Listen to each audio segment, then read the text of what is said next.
This episode was produced with audio effects in full surround sound. For the best experience, we kindly recommend you listen with headphones. Hi, listeners. I'm David Wheeler, and I have a story I want to tell you. A story about a professor who educates and exterminates. So gather round and listen close.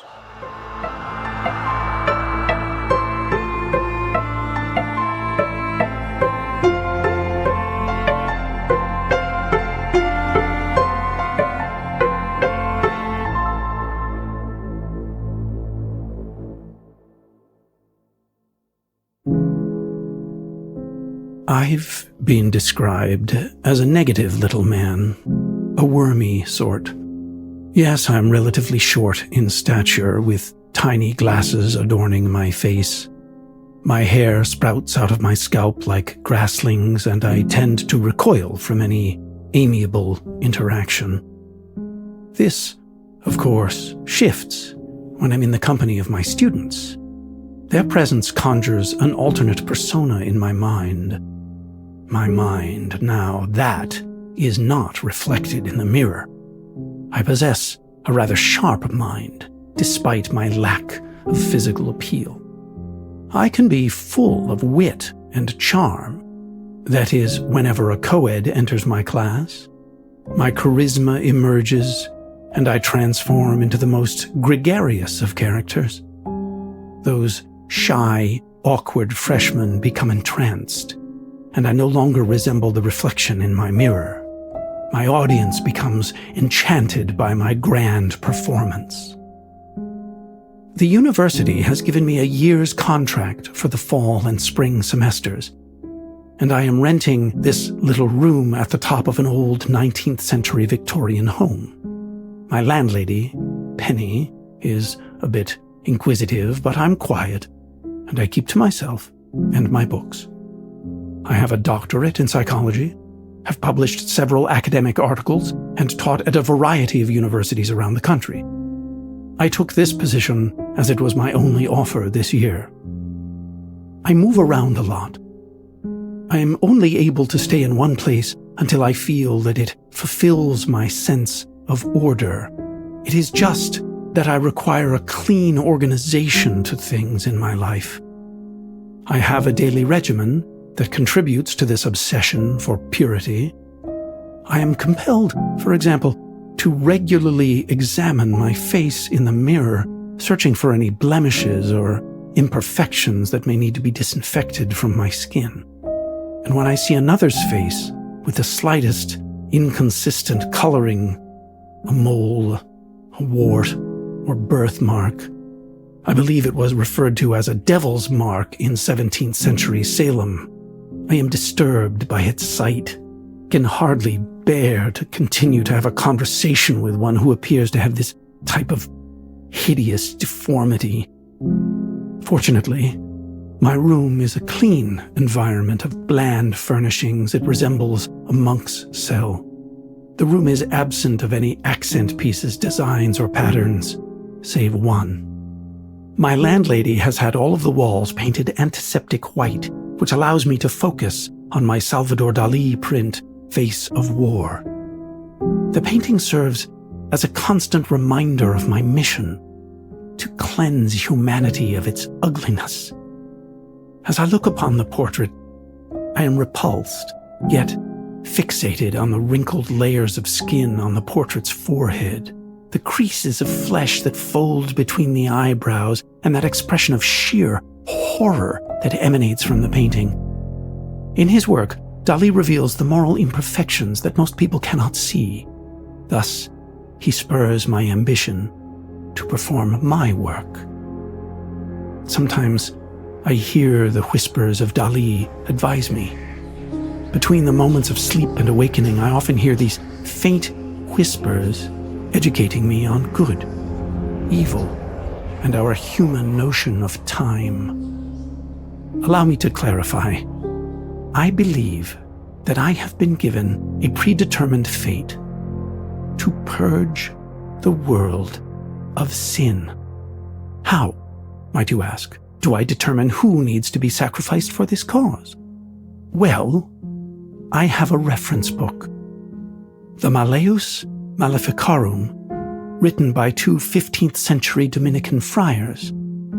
The text actually explains how to identify the wicked and then how to annihilate the evil from the individual. I rely on this text as a manual for my life's purpose. The painting, The Face of War, is a symbol for my mission.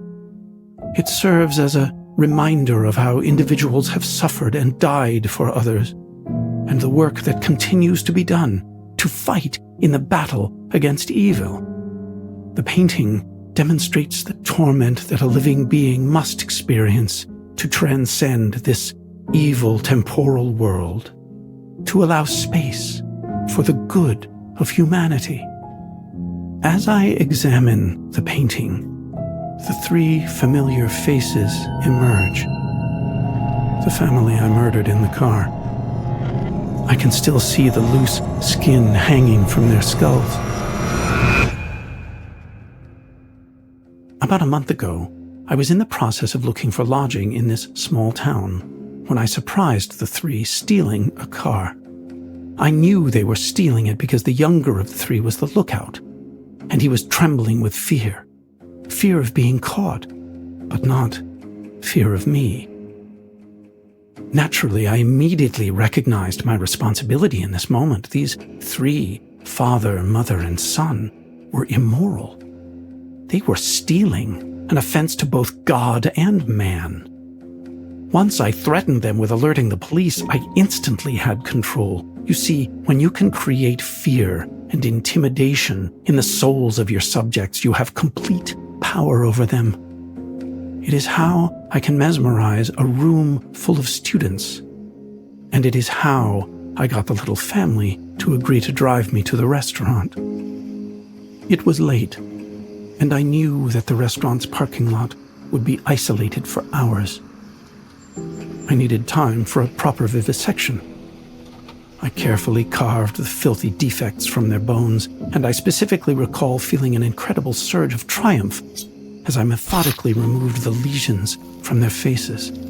Once I had conducted the ceremonial purification, I escaped into the night. I was never a suspect. I mean, who would ever suspect a bookworm? Now that I'm a tenant in this little room, I reminisce about my incredible accomplishments of ridding the world of its human impurities.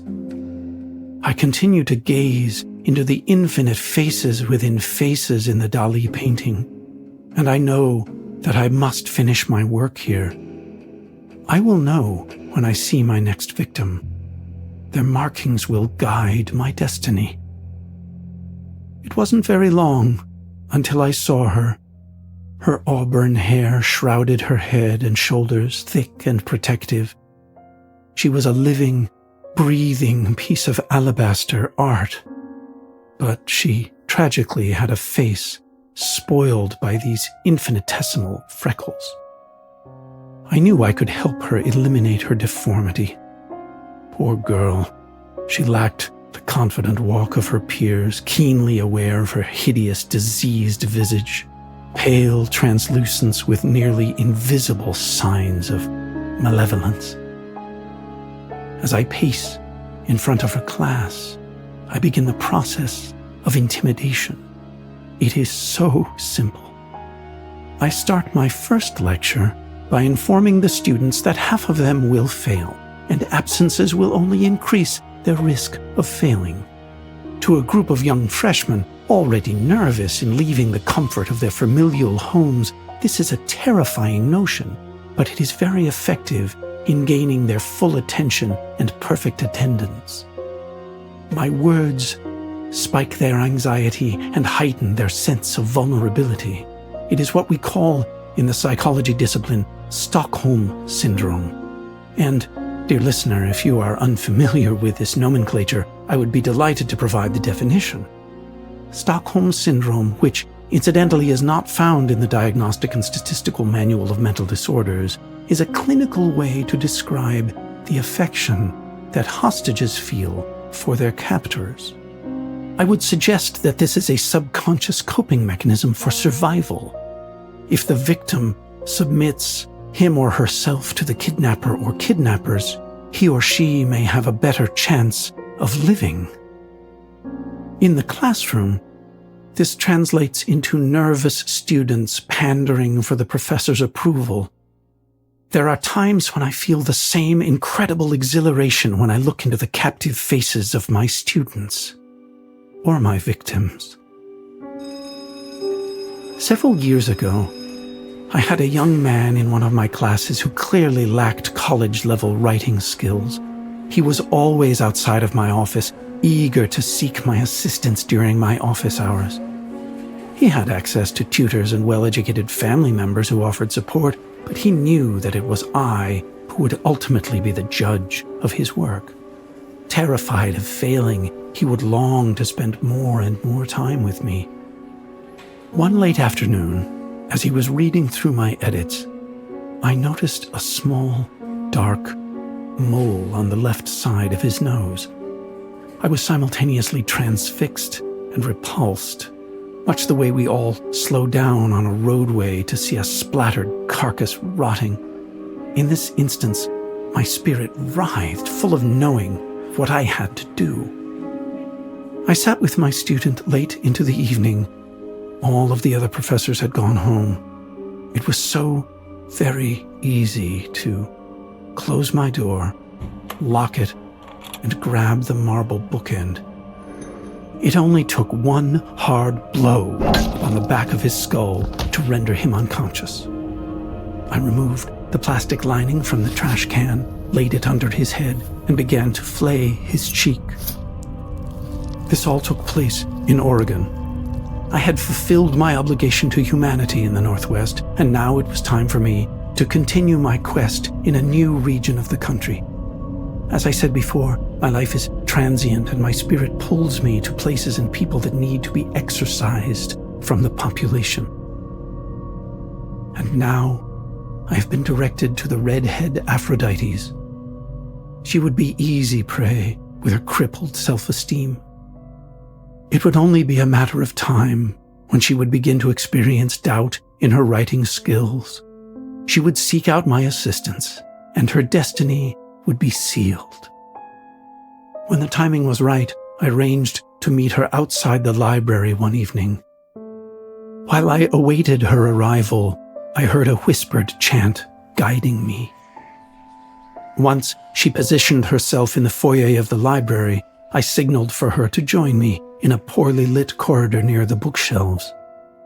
Once I managed to get her well hidden, I revealed the glimmer of a very sharp instrument to scare her into submission.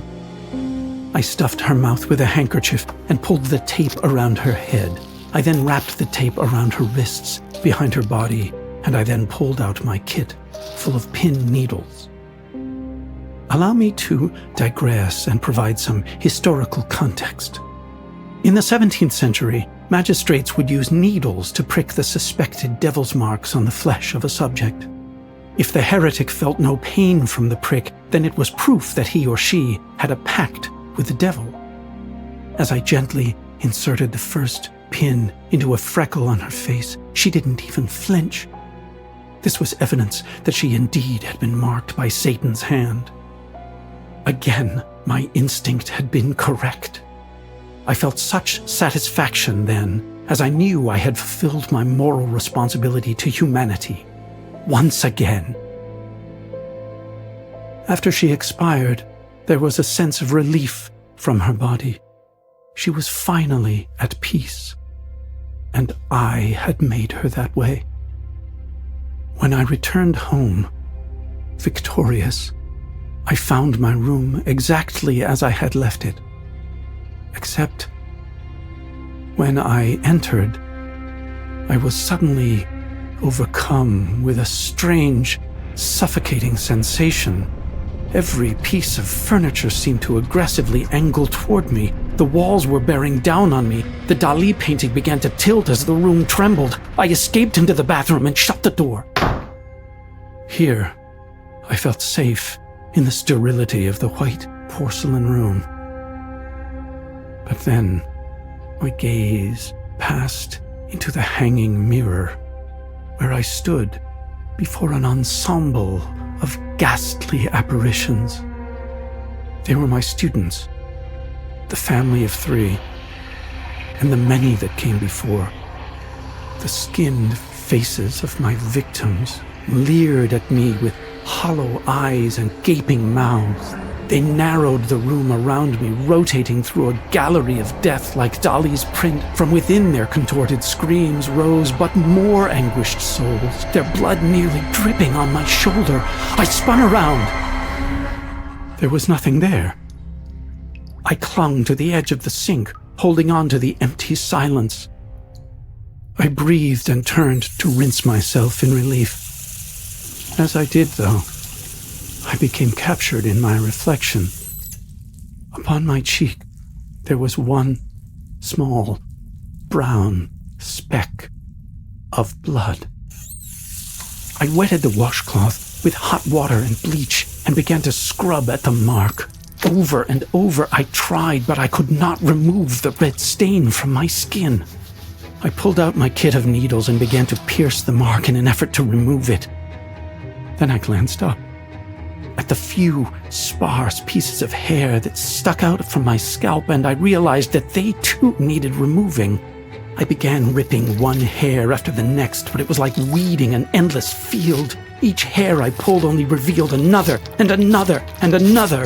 I obsessively pulled at every little grassling popping out of my head, but then the air was suddenly sucked from my lungs and I fell to the floor. Then the knocking began. That incessant knocking.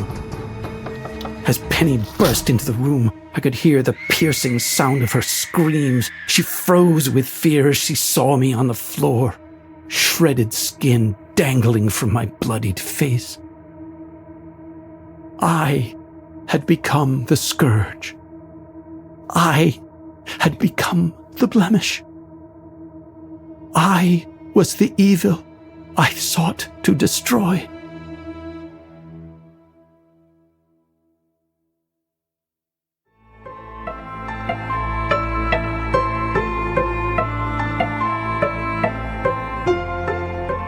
This series was produced by Ashley Flowers and David Flowers. This episode was written by Melissa Marble and read by David Wheeler. The story was modified slightly for audio retelling, but you can find the original in full on our website. Full Body Chills is an Audio Chuck production. So what do you think, Chuck? Do you approve?